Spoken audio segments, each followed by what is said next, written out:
ওয়ালাইকুম আসসালাম ওয়া রাহমাতুল্লাহি ওয়া বারাকাতুহু। জাহিদ ভাই জানতে চেয়েছেন দক্ষিণ কোরিয়া থেকে, আল্লাহ ছাড়া অন্য কাউকে সিজদা করা যায় না বা মাথা নত করা যায় না।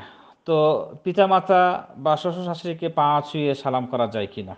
না, এটা পা ছুঁয়ে সালাম করা একটা হিন্দুয়ানি প্রথা। হিন্দুদের প্রথা আমি দেখেছি বা শুনেছি যে নতুন নববধূ আসলে তার শ্বশুর-শাশুড়িকে পা ছুঁয়ে সালাম করতেই হবে।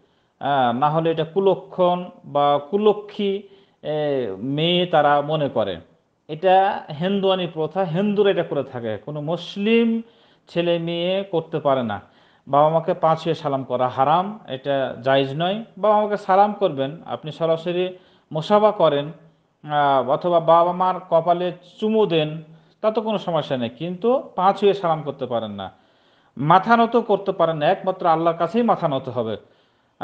পিতা-মাতার কাছে মাথা নত করা মানে পা ছুঁয়ে সালাম করলেই তার কি সেবা হয়ে গেল? না। পিতা-মাতার যে সেবা করতে বলা হয়েছে, এই সেবা অন্য সেবা।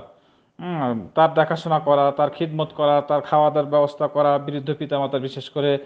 তো সেজন্য এই পা ছুঁয়ে সালাম করাটা এটা শরীয়ত বহির্ভূত কাজ। পা ছুঁয়ে সালাম করা এটা শরীয়তে জায়েজ নয়। এজন্য পা ছুঁয়ে সালাম করা কাউকে যাবে না। আল্লাহ তাআলা আমাদের হেফাজত করুন।